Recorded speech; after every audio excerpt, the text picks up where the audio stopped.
Bienvenidos a esta nueva actividad sobre temas de salud de la Fundación Areces. El tema que nos ocupa en el día de hoy realmente afecta a miles de españoles y a miles de seres humanos a lo largo y ancho de la geografía mundial, y es particularmente importante porque sus consecuencias en cierta medida son evitables y se pueden prevenir.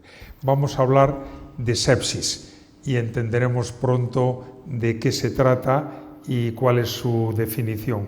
Para hablar de sepsis tenemos a tres personas extraconocedoras de este tema que lo trabajan todos los días. En primer lugar, y a mi izquierda, el doctor Marcio Borges, pertenece al Servicio de Cuidados Intensivos del Hospital de Sant Llàtzer en Palma de Mallorca y es la persona que ha movido el concepto de código sepsis en este país. A mi izquierda próxima, el doctor Javier Hortal, es jefe del Departamento de Anestesia del Hospital General Universitario Gregorio Marañón de Madrid. Ve y trata pacientes sépticos todos los días. Y a mi derecha, el profesor Francisco López Medrano, que pertenece a la unidad de enfermedades infecciosas del Hospital 12 de Octubre de la Universidad Complutense, especialista en enfermedades infecciosas y por tanto en la enfermedad que vamos a tratar y a discutir hoy. Y yo creo que sin más pasamos a preguntarte, Marcio, ¿cómo definimos la sepsis? De una manera que pueda, sé que sobre esto habéis discutido mucho, y de una manera que podamos aceptar y entender todos. ¿Qué es sepsis? Bueno, antes solo que me gustaría agradecerte personalmente, Emilio, y a la Fundación Ramón Areces por dar valor a ese tema, ¿no? La sepsis. Vamos a hablar sobre su impacto, su mayor mortalidad, o proceso de mayor mortalidad intrahospitalaria, por lo tanto, tiene una importancia y agradezco que ponga en valor esto. Definir sepsis, me alegra tu pregunta, ¿no? Definir sepsis todavía es muy difícil. Tenemos definiciones dadas, unas últimas en el año 2016, por sociedades europeas y americanas, de que, bueno, pero podemos resumir lo que la sepsis se define por al menos una disfunción orgánica, de lo que entendemos órganos como el corazón, el pulmón, los riñones, y que sea causado por un patógeno. Ese patógeno puede ser bacterias, la mayoría de las veces, pero virus. Nosotros pasamos una pandemia, estamos todavía en ella, las sepsis causadas por el COVID-19, hongos o incluso parásitos, ¿no? Entonces, y lo difícil de la propia definición es la enorme variabilidad de presentación que hay en relación a esto. Y eso hemos aprendido también, un símil con la COVID-19, que había pacientes que tenían unos genes que hacían que ese COVID-19 fuera mucho más agresivo, ¿no? Entonces, esa variabilidad personal frente del huésped, que en caso somos los humanos, ¿no? Frente a un patógeno, un microorganismo, es esa relación tan dinámica, tan difícil de infección y que se transforma en una disfunción orgánica. ¿Te parecería en el terreno de difundir el término, podría valer en la definición de sepsis una reacción anormal a una infección diseminada, es decir, una respuesta anormal en lo exagerado muchas veces a una infección? Conocido eso y aceptado y entendida la definición, la pregunta a Javier Hortal es ¿cuál es la dimensión de esto?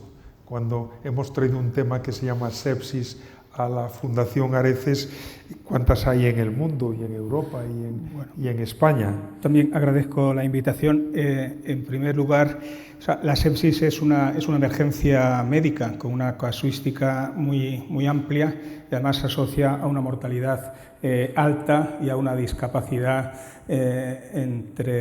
a largo plazo entre los enfermos que sobreviven a ella.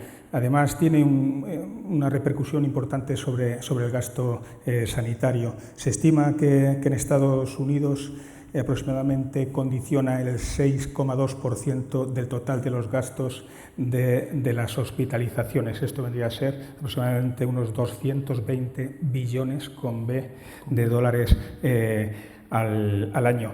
En función de las fuentes que utilicemos encontraremos unos datos u otros, porque la metodología no siempre es la misma, se han usado diferentes definiciones y también las poblaciones de estudio pues son distintas. En esta diapositiva podemos ver, es un trabajo publicado en Lancet hace 2 años y es una visión global de lo que ocurre en el mundo en términos tanto de incidencia como de mortalidad. Y lo que podemos ver es que bueno, en el año más próximo al que nos encontramos, que son datos del 2017, pues casi 50 millones de personas en el mundo padecieron este cuadro, lo que viene a dar es una densidad de incidencia de aproximadamente 677 personas por 100.000 habitantes. Y de estos 49-50 millones fallecieron 11 millones, lo que viene a representar casi el 20% del total. ¿Puedes pasar, Emilio? Del 20% del total de las muertes. Hay que decir que en este estudio nos da una visión importante de la magnitud del problema, porque se recogen no solo datos intrahospitalarios, sino también extrahospitalarios. Y son estos últimos los más frecuentes en países subdesarrollados. Y vemos cómo las zonas que están más oscuras, ¿no? África subsahariana, Asia del sur, sureste, son los que tienen una mayor incidencia y también se asocia a una mayor mortalidad. Estos cambios en la incidencia y en la mortalidad en función de la localización, pues la verdad es que nos debe alertar, ¿no? y ver que esto es una urgencia y que bueno, los diferentes estamentos dedicados a la salud mundial pues deben incidir en ello. Estos son datos de otro trabajo también publicado hace 2 años en Intensive Care Medicine y se recogen trabajos principalmente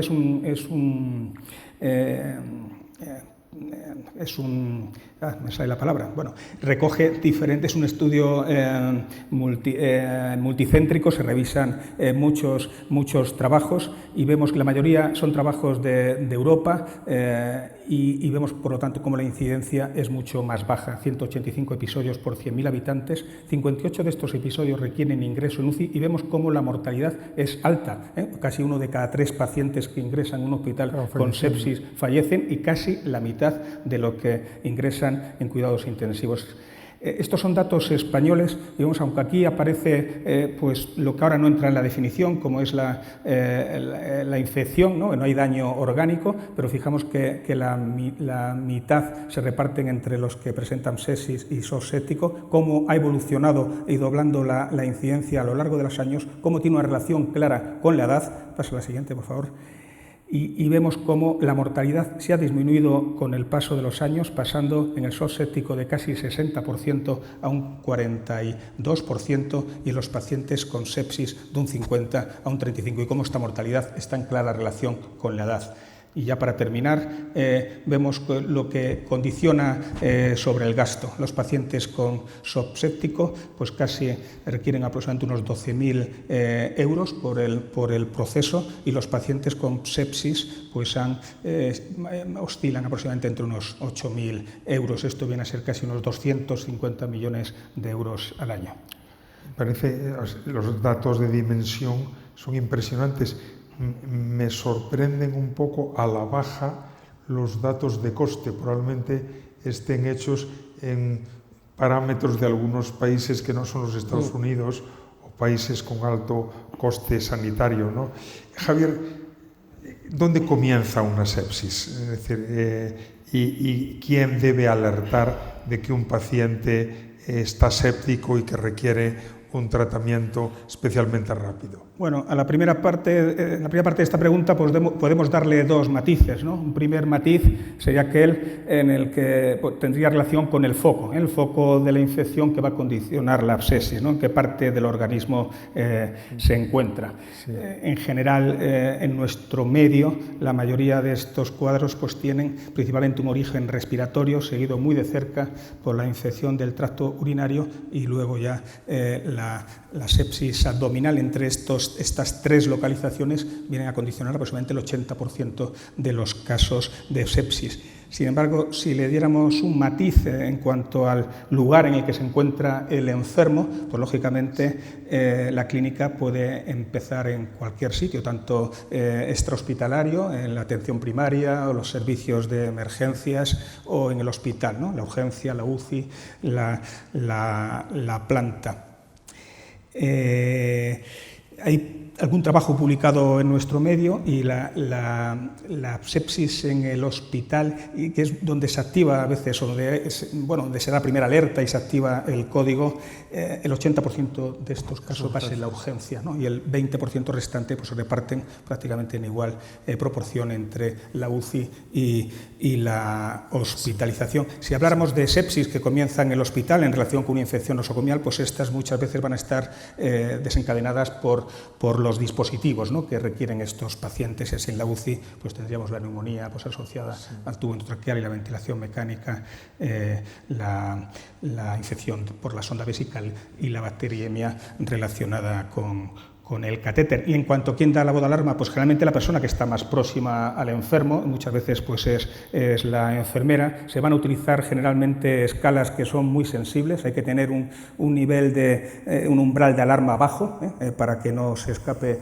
ningún cuadro. Y la enfermera pues alertará al médico y será el médico quien decida pues si esa clínica está en relación con una infección o hay otro cuadro subyacente. Sí. Has hablado de una cifra de muertes escalofriante, ¿no? 11 millones, si no recuerdo mal tu diapo.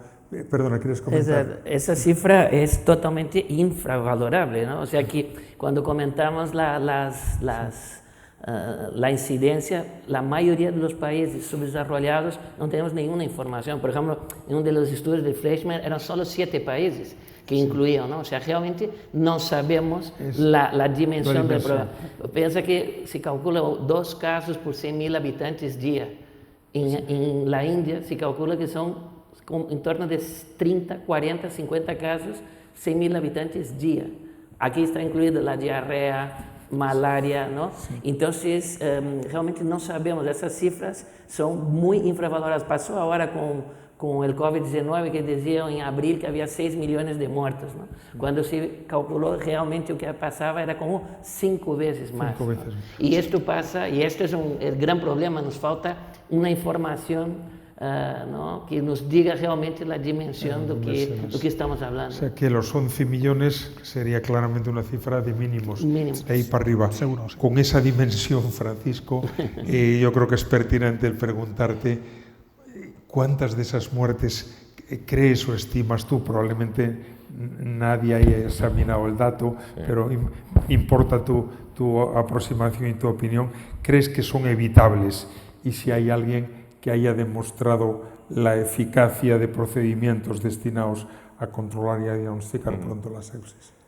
Pues bueno, lo primero, darle las gracias también al profesor Bouce y a la Fundación Areces por su invitación. He estado muchas veces sentado ahí entre el público, así que estoy encantado de estar aquí en este lado del escenario por primera vez, ¿no?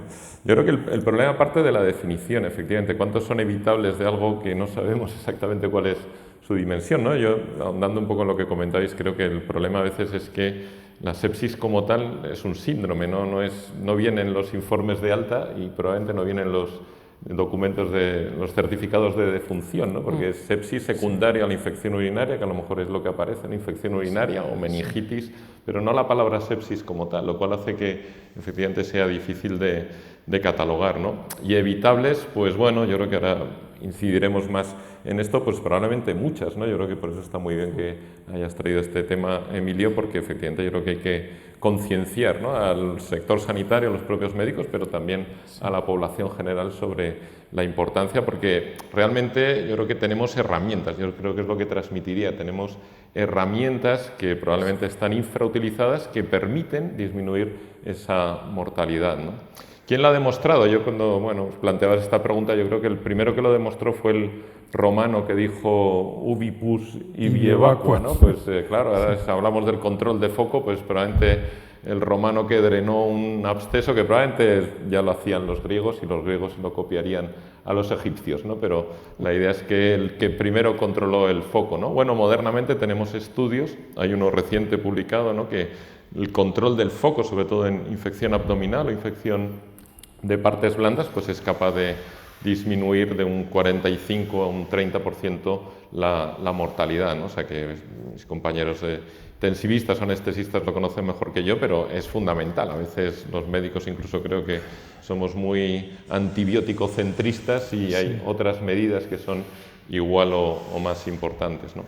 Te traía este libro, ¿no? Lo otro es el antibiótico, claro, por supuesto. Te traía este libro que lo podemos enseñar, está en inglés, ¿no? Yo no he encontrado que haya traducción en español, pero se lo podemos recomendar a los que nos están viendo, ¿no? Se llama algo así como El moho en la bata del Dr. Flora y cuenta un poco toda la historia desde que Fleming hizo sus estudios en el laboratorio hasta el desarrollo en 1940 de la parte clínica de la penicilina. Y bueno, lo traía porque cuenta la historia del policía de Londres al cual por primera vez se le administró un antibiótico y sobrevivió, ¿no? Pues la versión moderna sería que efectivamente también tenemos estudios que demuestran que la precocidad en la administración del antibiótico es muy importante, ¿no? Por ejemplo, en la meningitis, ¿no? Donde casi cada minuto cuenta, ¿no? En la meningitis aguda bacteriana, claramente, ¿no? La precocidad en la administración del antibiótico es muy importante, ¿no?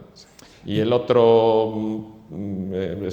otra medida, ¿no? Que de nuevo mis compañeros saben mucho mejor que yo, que es la reposición del fluido, es el control de toda la parte hemodinámica, pues de nuevo, me gustó ahí, siempre les cuento a los estudiantes de medicina cuando les doy la clase de la diarrea, un estudio del año 78 que dice probablemente el mejor tratamiento del siglo XX es la reposición de volumen, ¿no? Y la Organización Mundial de la Salud, que propuso su suero para la rehidratación oral en los pacientes con cólera, ¿no? Así que también pues, el que rehidrató al paciente también fue el que puso en marcha esas medidas para tratar, y de nuevo pues mis compañeros lo conocen mucho mejor. Hay estudios que demuestran que la reposición de volumen, el control, las drogas vasoactivas, toda esa tercera pata del trípode del tratamiento de la sepsis, pues también hay estudios que lo demuestran. Cuando ponemos todo eso en conjunto, pues creo que es cuando le ofrecemos el mejor abordaje, el mejor tratamiento al paciente, ¿no? El control del foco, el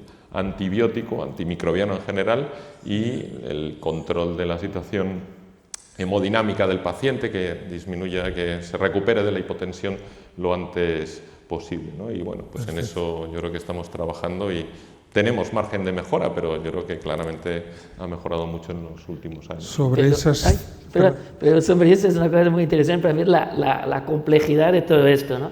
El líquido salva en la fase precoz, pero el líquido mata en la fase más tardía, ¿no? O sea que es tan dinámico eso, tenemos que tener una atención tan personalizada que en la fase inicial salva y sabemos si hace un balance positivo a partir del tercer o cuarto día, ese paciente tiene más riesgo de fallecer, ¿no? Por lo tanto, ahí vemos también la complejidad, ¿no? del tema. Cuando hablabais, por rematar la parte de las cifras y con todas las dificultades que habéis contado, si un político que toma decisiones os hiciera dar una cifra, habéis dado unas cifras muy convincentes, de 11 millones para arriba de muertes. Si alguien te dijera, dígame algo para el titular del periódico o de la decisión del político, dígame un porcentaje de reducción que cree usted conseguir con una política de acción firme sobre sepsis, ¿qué cifra daríais? Si puede bajar. Empírica. Un 40% mínimo. ¿Estaríais de acuerdo? Sí, pues? sí. O sea, creemos que esta entidad tiene una mortalidad reducible próxima al 50%, sí. Dependiendo de lo que se pueda hacer. Bueno, actuando sobre todo en los países subdesarrollados. ¿No? Claro, esa cifra, sí. Eso me lleva a la pregunta siguiente. Es decir, es evidente que hay que hacer algo y entiendo que a ese algo le llamáis el código sepsis. Marcio, ¿qué es el código sepsis? Y dinos algo de dónde y cómo funciona en España. Bueno, el código sepsis, en resumen, fue una iniciativa que empezamos muchos compañeros en 2012, se han unido varias sociedades, ahora hay 18 sociedades científicas en España, con soporte del ministerio en su momento, también hasta hoy de las comunidades autónomas, sabe la complejidad que es en España, ¿no? Que las comunidades autónomas también lo han aceptado, y es una iniciativa de organización, ¿no? Para una detección rápida. La sepsis es tiempo dependiente, es lo mismo que el ictus, que el infarto agudo de miocardio, o sea, el tiempo cuenta, cada minuto, cada hora cuenta, por lo tanto, por eso la necesidad de un código, detectar, diagnosticar rápidamente, por lo tanto, los diagnósticos rápidos, y aquí en microbiología también es fundamental poder tener una información en pocas horas, y después el tratamiento personalizado, como hemos visto, tratamiento antibiótico, quirúrgico, de soporte, y finalmente el tema organizacional de cómo hacerlo esto, ¿no? Esto es una acción multimodal y multidisciplinar. O sea, aquí tienen que estar todos, ¿no? Porque como comentaba Francisco, es un proceso, la sepsis es un proceso transversal, el paciente va a llegar, 60-70% de los pacientes van a llegar por urgencias, después puede ir al quirófano, puede ir a la UCI, anestesia, infecciosas, por lo tanto, esa organización es fundamental para que sea eficaz y eficiente, ¿no?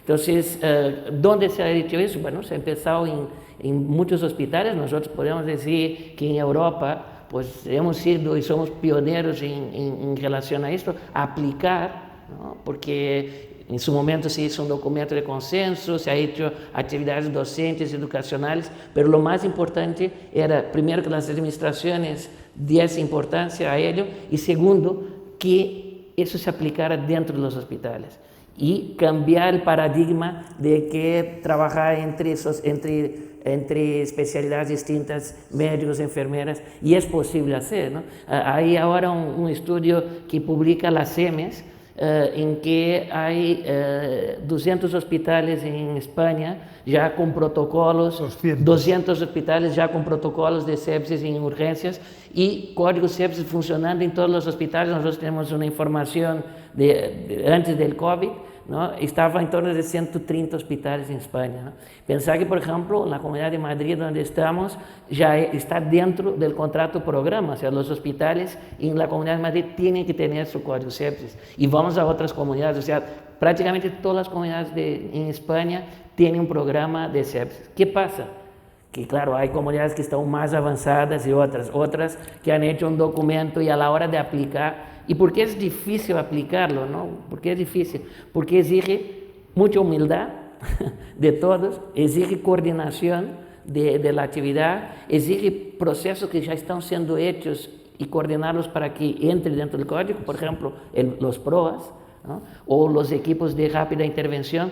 Por lo tanto, es una racionalización de los medios que tú tienes, humanos y técnicos, para optimizar al máximo posible, que es la clave: detección precoz, diagnóstico y tratamiento. Sí, si yo comparase la sepsis a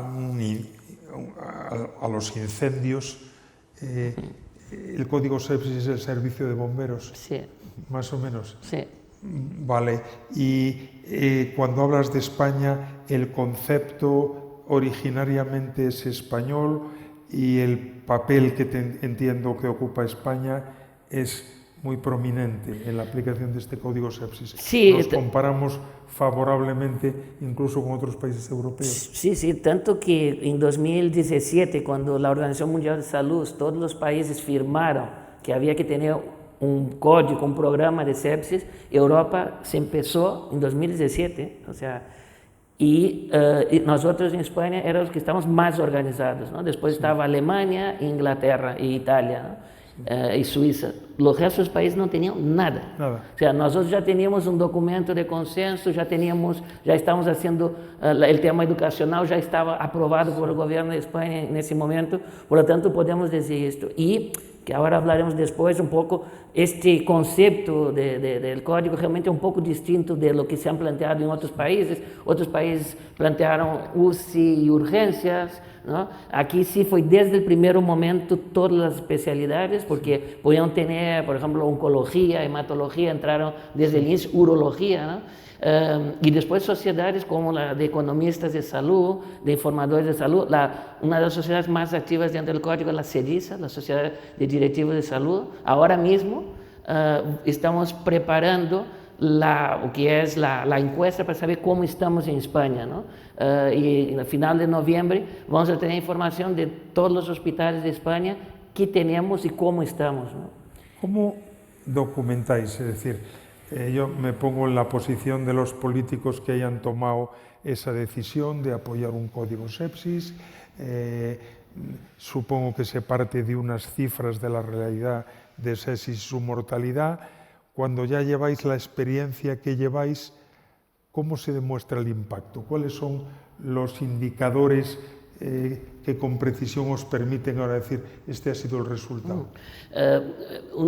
Siempre yo creo que es bueno venir del micro para el macro, ¿no? Yo creo que esa fue también una de las claves, ¿no? Nosotros no llegamos y mira, vamos a hacer un documento, vamos a partir de las experiencias que había y nosotros en nuestro hospital hemos empezado hace muchos años, tú sabes, Emilio, empezamos nuestro código sepsis en 2006. Prácticamente estaban haciendo las definiciones de sepsis, ¿no?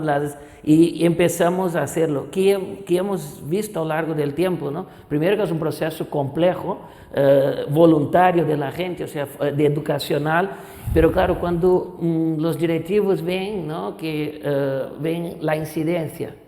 En nuestro hospital, que tiene un área de 300.000 habitantes, tenemos 1.000 casos registrados al año de sepsis. Y es la mitad de la realidad, más o menos, ¿no? Y cuando demostramos, cuando salimos, cuando empezamos en nuestro hospital, tenemos una mortalidad de 41% de sepsis y shock séptico. Ahora tenemos en torno de 16%, ¿no? 16%, siendo que el shock séptico está en torno de 23, 24%. Entonces, antes dábamos cifras de 42% de shock séptico. Los hospitales que han implementado, o los países, y el mayor ejemplo es Australia, que es el mejor país más seguro del mundo para tener una sepsis, la mortalidad en Australia, en un estudio precioso en JAMA, cuando hicieron un programa nacional, salió de 42%, y bajó a 18%, y el shock séptico a 24%, ¿no? Y esto es real. Pero vamos a Alemania, el shock séptico, los estudios, registros, está en torno del 50%. Entonces, hay algo más que el económico, ¿no? Entonces, es donde tenemos que ir. Pero, digo, un país como Australia, que es difícil, ¿no? Australia y Nueva Zelanda, han conseguido bajar con programas nacionales. Genial. Entiendo que la respuesta, para que nos entienda todo el mundo, la respuesta ya la has esquematizado, Francisco. Reposición de líquidos en un primer momento, antibióticos y rapidez.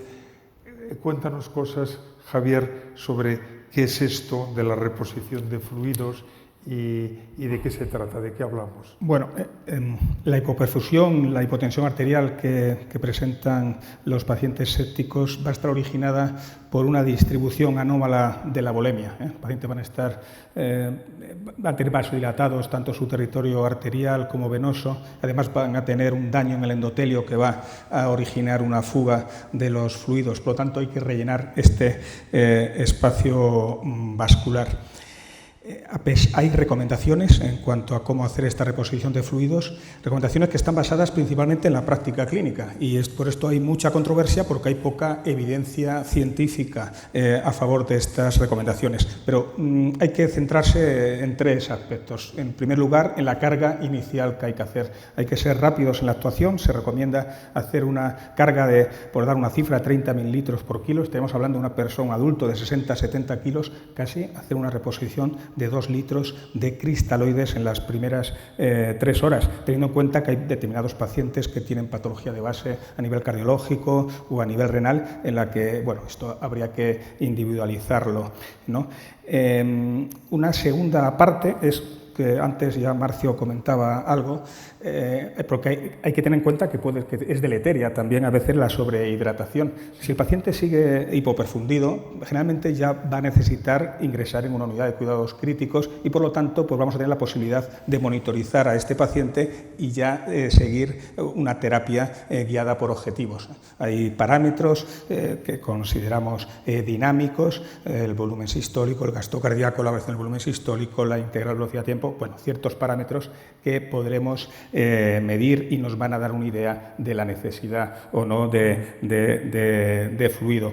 Y un tercer aspecto que creo que es importante remarcar es el tipo de fluidos a utilizar, ¿no? Generalmente, y sobre todo en la carga inicial, se recomiendan cristaloides, y dentro de estos, aunque tampoco hay tanta evidencia, parece ser, y las últimas guías así lo recomiendan, que son preferibles las soluciones balanceadas. Tiene una composición más similar a la plasmática y pueden dar menos problemas que las soluciones salinas. Luego hay otro gran grupo de fluidos que son los coloides, como expansores plasmáticos. Dentro de estos hay 3 familias. Uno de ellos son los almidones. En general no se recomienda su uso en sepsis. Además, creo que fue en el año 2013, ¿no?, cuando las autoridades españolas pues, recomendaron no utilizarlos en sepsis, porque hay una mayor incidencia de fallo renal e incluso mortalidad por algunos estudios. La otra familia serían las gelatinas, que son caras y además se asocian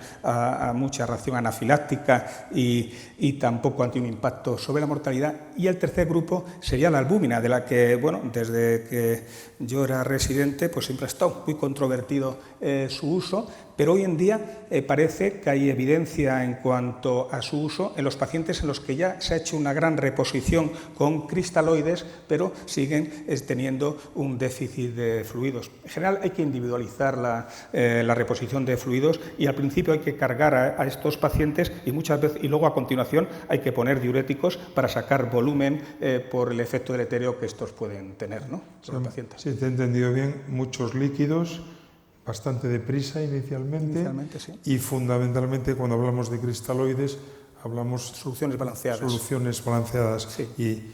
Y salino fundamentalmente. Bueno, soluciones balanceadas principalmente que tienen amortiguadores, lactato, acetato, y que van a hacer que la alteración en el equilibrio ácido-base sea menor, que cuando se utiliza una solución salina, que tiene más posibilidad de hacer acidosis hiperclorémica, por ejemplo. Sí. Perfecto. Francisco, tú has comentado ya el otro aspecto. Esto es una infección, y una infección que produce un exceso de respuesta corporal y un daño generalizado. No deja de ser importante el tratar la infección. ¿Qué antibióticos, en qué momento, qué consideraciones quieres hacer sobre esto? Y en qué medida el ser rápido en el tiempo de aplicación ha sido documentado en la literatura. Sí. Bueno, este era efectivamente otro de los pilares importantes del tratamiento. Yo creo que era Marcio el que ya ha utilizado la palabra personalizado, pues sí, probablemente saldrá más veces, ¿no? Porque efectivamente en este caso pues también, ¿no? Yo destacaría, si me permites, Emilio, sí, antes del antibiótico hay un aspecto que es muy importante, que sería el diagnóstico, ¿no? Y yo creo que ahí la historia y la exploración física pues sigue siendo una herramienta importante, ¿no? Yo creo que siempre intento transmitir a mis residentes, cuanto más preciso sea el diagnóstico, más dirigido será el tratamiento y mejor el pronóstico del paciente, ¿no? Tú has dirigido una tesis recientemente sobre la dermatología en la sepsis, ¿no? Las lesiones dermatológicas, incluso que es muy interesante, ¿no? La exploración de la piel, cómo puede dar información para pensar en una etiología u otra, ¿no? Otro detalle también que a mí me gusta siempre insistir antes de llegar al antibiótico es la toma de las muestras, ¿no? Que eso es muy importante. Hablaba Marcio también de la importancia de la microbiología. Yo siempre se lo digo también a los residentes, ¿no? Antes de poner el antibiótico es muy importante que pues, las muestras de orina, de secreciones respiratorias, los cultivos de la sangre lleguen al departamento de microbiología, que nos aseguremos que luego también vamos a poder tener un diagnóstico microbiológico exacto, porque también eso va a permitir luego ajustar mejor el tratamiento, ¿no? Y en cuanto al tratamiento, pues efectivamente ya se ha hablado de la precocidad. Esto también, los intensivistas y los anestesistas lo sabéis bien, ha habido controversia también en los últimos años porque alguien decía muy rápido, en menos de una hora. También eso a veces pues, ha llevado a la contrapartida de tratar como si fuera sepsis, cosas que luego no lo eran, y llevar a una sobreutilización de antibióticos, ¿no? Pero yo creo que hay que seguir transmitiendo, no sé si es 1 hora, 2 o 3, depende del estudio que uno consulte, pero la idea de la precocidad sí que hay que seguir transmitiéndola en cuanto al tratamiento. Y en cuál elegir, pues depende. Así en general yo diría también que, a lo mejor mis compañeros difieren, pero yo creo que es muy importante, yo diría que hay que ser agresivo de entrada, o sea que a mí no me importa que me digan, no, es que el paciente estaba muy grave y le hemos puesto un beta-lactámico más un aminoglucósido más un un antibiótico para el estafilococo y como era una infección abdominal, un antifúngico. ¿Qué te parece? Bueno, pues si el paciente estaba muy grave en ese momento agudo, pues no me parece mal, vamos a ponerle de todo y luego ya a las 48 horas con el resultado del microbiológico ya ajustaremos aquello. Esa idea de ser agresivo de entrada sí que la transmitiría.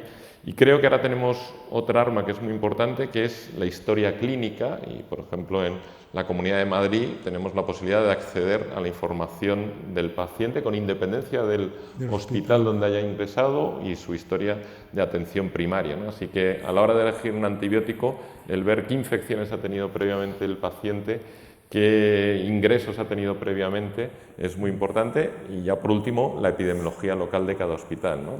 Podemos hablar luego, si queréis, de las infecciones por bacterias multiresistentes. Pues bueno, esto es actualmente un problema importante y cada uno también a la hora de elegir una terapia empírica, ¿no? La que ponemos inicialmente antes de tener el diagnóstico microbiológico, pues también es muy importante tener en cuenta la microbiología o los aspectos de microbiología epidemiológica de cada hospital y bueno, pues eso hace que efectivamente el tratamiento no sea generalizable.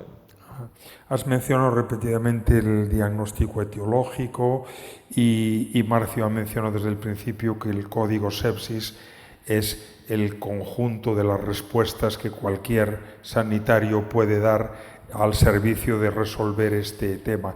Normalmente cuando hablamos de los que alertan, uno piensa siempre, lógicamente, en las personas que están al lado del enfermo y que se dan cuenta de que allí se está produciendo una sepsis y sobre eso pues os habéis cansado todos de explicarlo a lo largo y a lo ancho de nuestra geografía.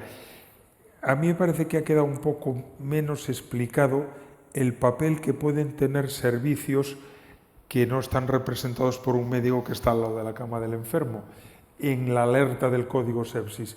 Y una cosa que quería preguntarte, Marcio, es ¿qué papel crees que puede tener pues, el servicio de bioquímica o el servicio de microbiología o los hematólogos o el propio servicio de rayos, servicios centrales del hospital, en entender y participar en el código sepsis?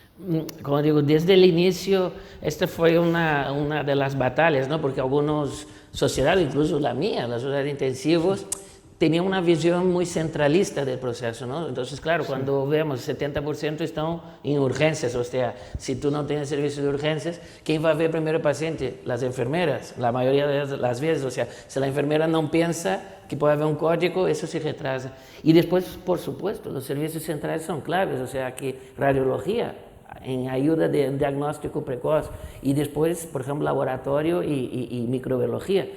Trabajar en consonancia con microbiología es una cosa que ya, bueno, nuestros hospitales han hecho desde hace muchos años, ¿no? Pero que esta coordinación de que microbiología te pueda dar la información, incluso un trabajo que tú has hecho súper interesante de informar que se han sacado hemocultivos y por lo tanto entrar en un código, ¿no? Es una de las maneras de poder alertar un código, porque muchas veces el médico de planta o algún médico de urgencias pide unos hemocultivos, está pidiendo los hemocultivos por algo, ¿no? Sospecha de una infección y el riesgo que pueda tener una sepsis es muy alto, ¿no? Por lo tanto, esta coordinación con los servicios centrales es clave. Por ejemplo, nosotros que estamos ahora trabajando en muchas cosas de nanotecnología para diagnóstico precoz, con biomarcadores, incluso con micro, es fundamental, o sea, estamos teniendo en minutos información, entonces esa coordinación es clave porque muchas veces, como tú dices, va a ser un servicio central que puede identificar antes incluso que el clínico, ¿no? El que te manda un mensaje, ¿no? Sí.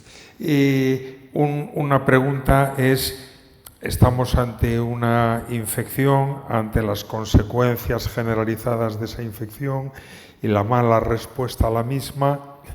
En ese terreno el especialista en enfermedades infecciosas normalmente ni está en la urgencia ni está en una unidad de críticos.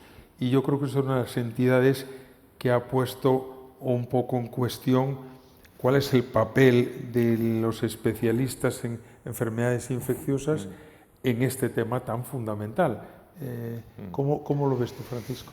Bueno, yo creo que en varios aspectos, ¿no? Diría que Sí. los que nos dedicamos a las enfermedades infecciosas en general somos así versátiles y muy transversales. En general tenemos, ¿no?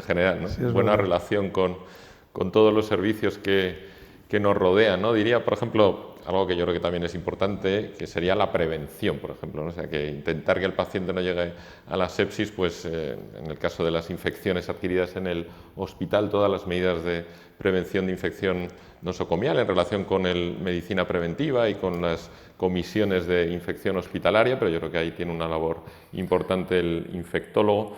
Creo que es muy importante, a mí me preocupa mucho y creo, bueno, a mí creo que está muy de moda en la medicina moderna el aspecto de la calidad, ¿no? O sea, no solamente tenemos que saber lo que hay que hacer, sino que lo que sabemos que funciona llegue a la cabecera del paciente, ¿no? Hay un estudio, siempre hablo de Pronovost, ¿no? Pronovost es un Sí.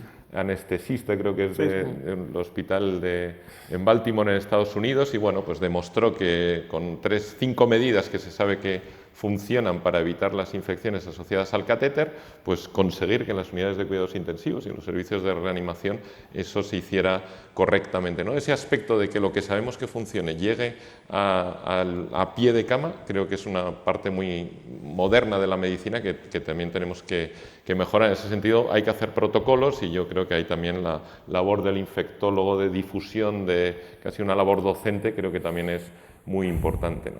Y luego tiene un papel a pie de cama, ¿no? Que, bueno, y un poco también esa interlocución a veces entre los servicios básicos, por ejemplo la microbiología y los clínicos, ¿no? Nosotros, y en muchos hospitales es igual, ¿no? Todos los hemocultivos positivos nos lo informa el servicio de microbiología y acudimos a hablar con el clínico, y esa labor también de transmisión de la información y de adaptación de los tratamientos es muy importante, ¿no?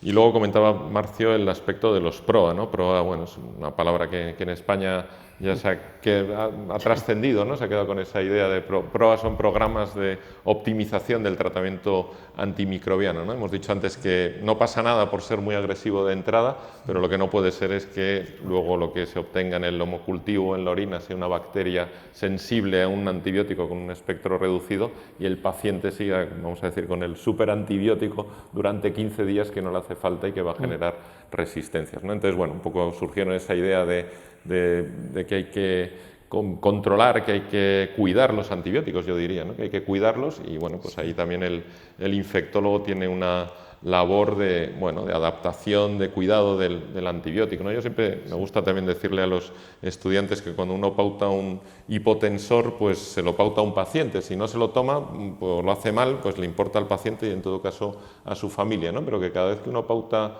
un antibiótico, eso tiene una repercusión ecológica sobre la flora de toda la planta. Se lo estás pautando a ese paciente y en cierto modo tiene repercusión sobre todos los que están ingresados, ¿no? Con lo cual ahí hay una labor muy importante de control de la antibioterapia que también hay que realizar, ¿no? Yo creo que has glosado muy bien el papel del infectólogo, manejando bien la infección focal y la infección que ocurre en el hospital, pues el papel es evitar episodios de sepsis, ¿no? Y la labor educativa también. Habéis comentado que uno de los lugares donde surge con más frecuencia la alerta es la puerta de urgencias del hospital, los servicios de urgencias. ¿Nos estructurarías un poco en esquema cómo es, a tu juicio, la respuesta, cómo se debe estructurar la respuesta de sepsis en urgencias? Sí, yo creo que también lo comentaba Marcio, ¿no? El código sepsis surge un poco por imitación, podríamos decir, del código infarto y del código ictus, ¿no? El código infarto, yo creo que la diferencia es que el cuadro del infarto de miocardio y del ictus es tan llamativo, tan espectacular, que es más fácil reconocerlo, ¿no? Incluso para la población general. La población ya sabe que si tiene un dolor torácico tiene que ir rápido a un hospital, y evidentemente si tiene una alteración de repente del habla o no puede mover un brazo o una pierna, pues es tan llamativo que acude rápidamente. Y esa idea de que ahí hay que correr, entre comillas, que hay que hacer las cosas rápido, pues la tiene tanto la población como el personal sanitario, el personal de enfermería y el personal médico, ¿no? La sepsis a veces, ya lo hemos dicho, es más difícil de reconocer, es más difícil de detectar, y por eso yo creo que cuesta más el ponerlo en marcha. Pero claramente, ya lo habéis dicho, yo traía también una cifra similar, 60-70% de los sepsis se detectan en urgencias, y yo aquí también haría un llamamiento por la mejoría de la situación de los médicos o del personal sanitario que trabaja en las urgencias. A veces, sinceramente, tengo la sensación de que son el hermano pobre, que no se les trata adecuadamente. Creo que su labor es importantísima, su responsabilidad es altísima, y a veces yo creo que están poco reconocidos, ¿no? Y yo creo que, bueno, pues hay que potenciar la labor de los médicos de urgencias, y efectivamente, pues bueno, todo lo que hemos dicho de organización de protocolos, de charlas, de sesiones, de llamadas continuamente de atención sobre la importancia de detectar precozmente la sepsis y tratarla precozmente, igual que ya se hace con el ictus y ya desde hace muchos años con el infarto de miocardio, pues ahí hay una labor muy importante, y evidentemente la urgencia es el sitio donde, pues puestos a seleccionar también, como decía Mario, ¿no? Marcio, por dónde empezamos, pues probablemente la urgencia sería la manera de tener más repercusión. ¿Creéis que dentro de esa organización tiene un papel el tener la figura del responsable, o la figura del responsable diluye la responsabilidad global? ¿Cómo veis la necesidad de que haya en un sitio donde hay esa concentración de sepsis como es urgencias una persona que de alguna forma es Mr. o Mrs. Sepsis? Sí. Digamos, ¿eso creéis que juega un papel? ¿Cómo lo estáis haciendo? Sí, también lo importante es descentralizar, ¿no? Que tenga gente en cada servicio que sea el mejor interlocutor, ¿no? Nosotros, por ejemplo, que tenemos una unidad de sepsis que hace rápida intervención, detección rápida. Nosotros tenemos en urgencias pues 5 personas que son clave, ¿no? Pero a lo mejor no están todos los días ahí, por lo tanto, por eso viene el otro papel que es la educación, o sea que hay que formar a todos los médicos y enfermeros del hospital, como deberían todos ser formados para una RCP, hacer una reanimación cardiopulmonar, y en los hospitales muchos médicos no saben hacerlo, ¿no? Entonces es un poco la misma cosa, los bomberos, me gustaba mucho los símiles de los bomberos.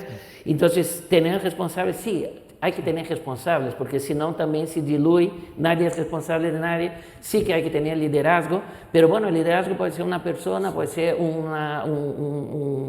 un servicio. Por ejemplo, en el Hospital La Princesa, que es uno de los primeros hospitales que también funciona el Cardiac Service hace muchos años, ellos tienen, es rotatorio, un año es un médico de interna, un de infecciosas, un intensivos, de anestesia, por lo tanto han funcionado así.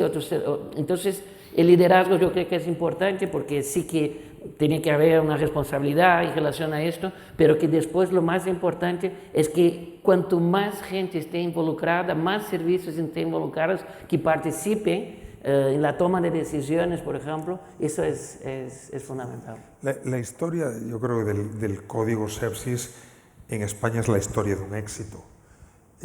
Si tratásemos de ver en este caso la media botella vacía, ¿cuáles serían las dificultades que encontráis en vuestras 3 instituciones que tienen la implantación de este código? ¿Cuáles serían las demandas más inmediatas para desarrollar más, si cabe, este código en los hospitales españoles? ¿Con qué se tropieza?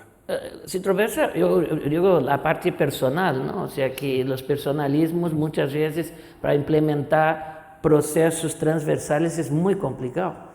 Nosotros todavía tenemos una relación muy piramidal con la enfermedad, no es una relación transversal, ¿no? Esa es una dificultad sin duda, ¿no? O sea que cuántas sociedades están con conflitos y cuando debemos trabajar todos juntos. Yo ese concepto del conflicto entre sociedades no entiendo. Entiendo que nosotros tenemos una responsabilidad ética que son los pacientes, y por lo tanto tenemos la obligación de entendernos para mejorar esa atención de los pacientes. Esa es una dificultad muy importante. Otra dificultad es el desconocimiento. Todo el mundo sabe lo que es un COVID, todo el mundo sabe incluso el Alzheimer, ¿no? Que es una enfermedad compleja también para entender, pero nadie sabe que eso que es la respuesta descontrolada a una infección, que haces ahora en cualquier hospital de España, va a haber pacientes sépticos en ginecología, trauma, por supuesto medicina interna, en las UCIs, o sea, conocer el impacto de eso. Estamos hablando de mortalidades evitables un 40% cuando es el proceso con mayor mortalidad intrahospitalaria en nuestros países desarrollados. Por lo tanto, esto es fundamental. Y las administraciones, Muchas veces, muchos hospitales dicen, mira, nosotros tenemos organizado, pero necesitamos que el gerente y que el consejería digan, mira, eso es importante, vamos a apoyarlos, ¿no? Y esos tres parámetros son complicados. Y después la sobresaturación, la falta de personal médico, todo eso incurre a la dificultad de aplicarlo, ¿no? Pero yo también digo, ahora la botella más llena, ya las comunidades empiezan a ver que realmente eso, esa entidad, esta situación, esto mejora, ¿no? Yo creo que eso, una de las cosas, ha sido nuestra incapacidad. Cuando hacemos las reuniones anuales del Código Sepsis, estamos siempre trayendo un periodista para decir lo incapaces que hemos sido, lo incompetentes que hemos sido de no demostrar a la sociedad la importancia que tiene eso, ¿no? Nosotros a lo mejor estábamos en batallas en cada servicio y tal, y no sabíamos que trabajar juntos es la mejor manera de avanzar. Decía Francisco que la sociedad que conoce bien los riesgos del infarto y del ictus y tal, le suena poco el término sepsis, ¿no? Sí. Como un gran peligro, ¿no? Como algo que mata a 11 millones por lo menos de personas a lo largo del año. Hay un aspecto con el que yo quería terminar preguntándole a Javier, pero a vosotros también, es el término de sepsis en situaciones terminales. Es decir, cuando nos encontramos con un señor con una franca sepsis cuya situación vital es prácticamente irreversible por las enfermedades de base y en la que la sepsis lo podríamos definir como el acontecimiento final de la vida, que históricamente lo ha sido. La forma más inmediata de morirse, se decía, era siempre la neumonía. Era ¿cómo veis esto ahora mismo? Es decir, ¿cómo se toman esas decisiones en este señor que tiene una sepsis prácticamente, no voy a hacer nada muy específico sobre la sepsis, porque es un acontecimiento terminal? Es decir, bueno, yo vamos a ver, había pensado más en cuanto a pacientes que tienen una situación basal determinada, ¿no? Sí. Pacientes que tienen una expectativa de vida y una calidad de vida determinada. Muy mala, sí. Entonces, aquí en este caso va a ser importante siempre contar con la opinión del médico que lleva a este paciente, su oncólogo, su hematólogo, su internista. Y va a ser, y por lo tanto, conocer esa expectativa de vida y conocer esa calidad de vida. Lógicamente, pacientes con más calidad de vida, pues hay escalas que miden esta calidad, pues nos harán ser más agresivos en el tratamiento, ¿no?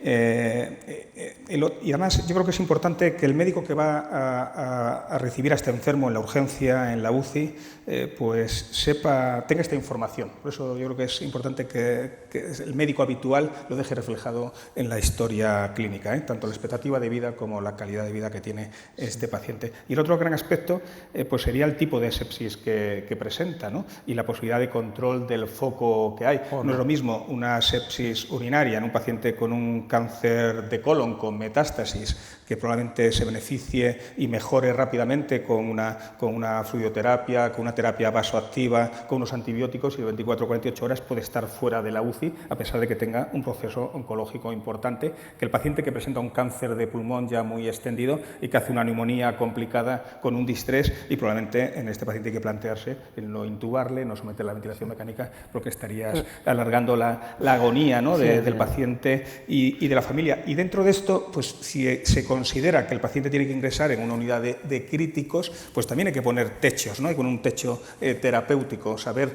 si ese paciente hay que implantarle una terapia sustitutiva renal, si hay que una ventilación mecánica, incluso si hay que reanimarle. Esto es importante. Y también tener una línea temporal, saber hasta cuándo, ¿no? Hasta cuánto tiempo. Es algo pactado también con los familiares. Normalmente estoy pensando en el tipo de paciente que por su situación de calidad de vida mental e intelectual pues lleva años que no tiene una buena calidad de vida, que tiene una neoplasia terminal.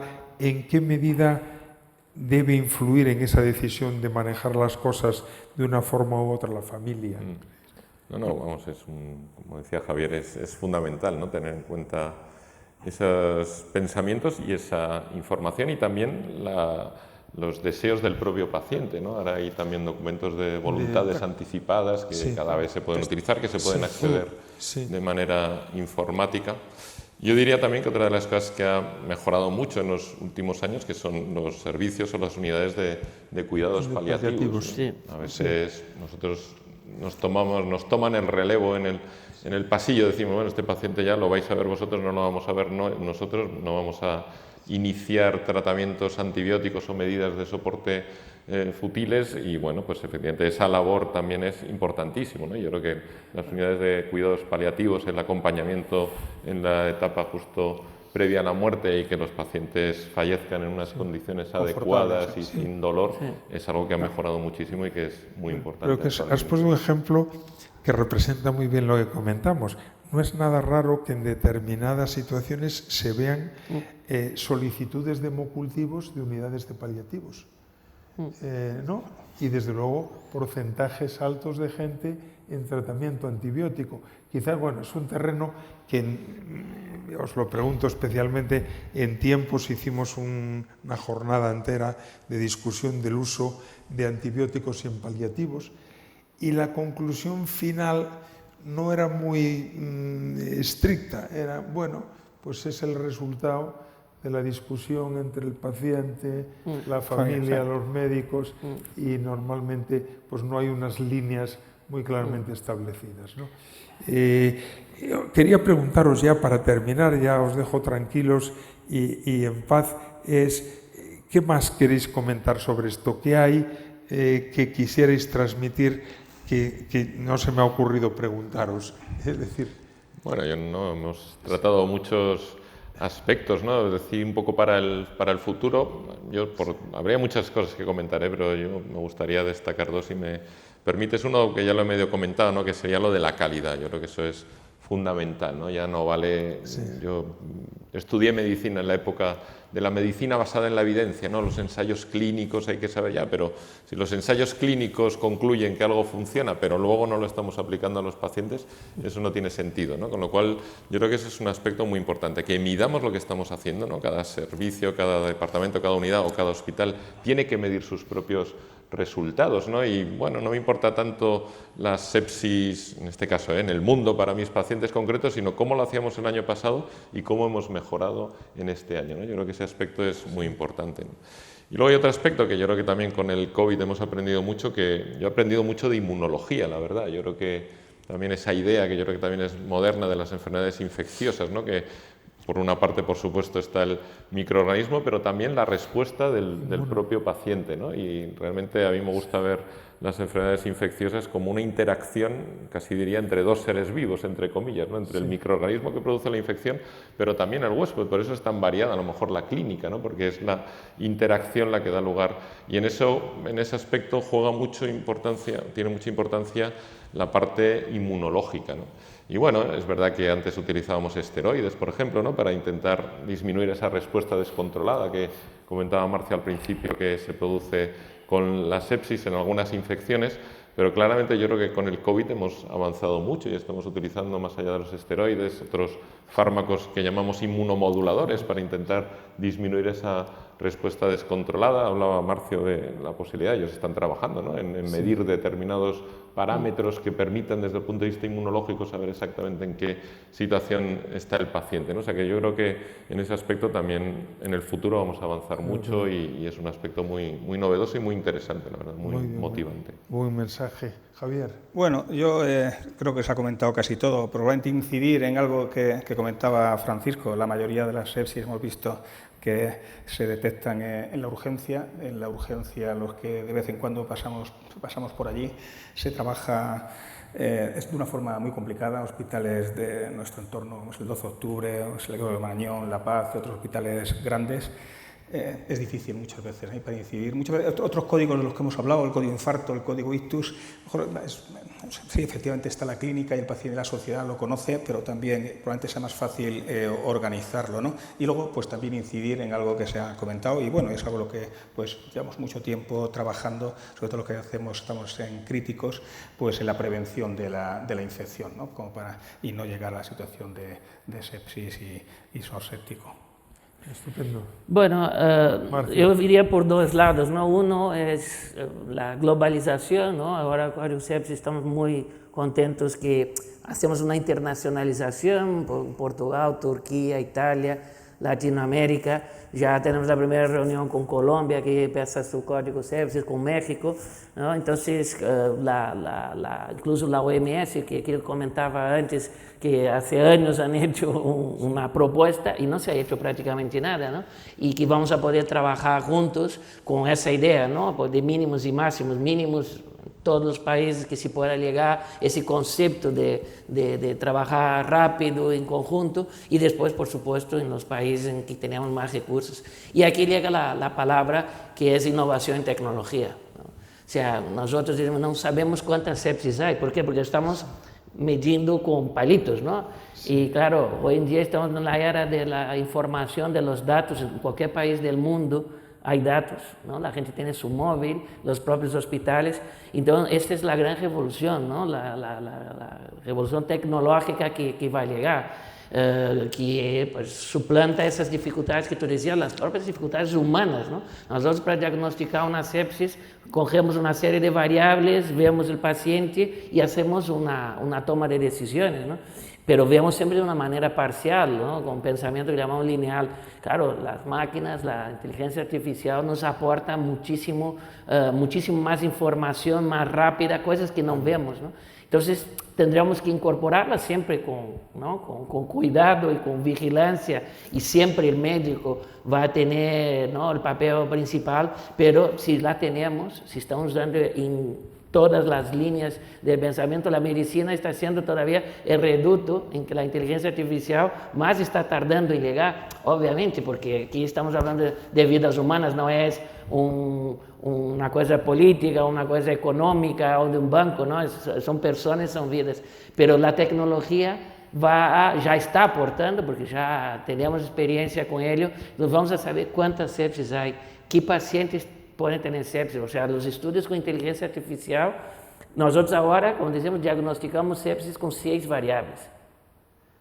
Con inteligencia artificial han subido a 70, 80, 90 variables, que es la realidad que vemos, la diversidad de los pacientes. Por lo tanto, la tecnología nos va a ayudar a ser más correctos y principalmente a democratizar también el mundo, ¿no? Porque la tecnología parece que en un inicio puede ser cara, pero es mucho más barata muchas veces que otros procesos.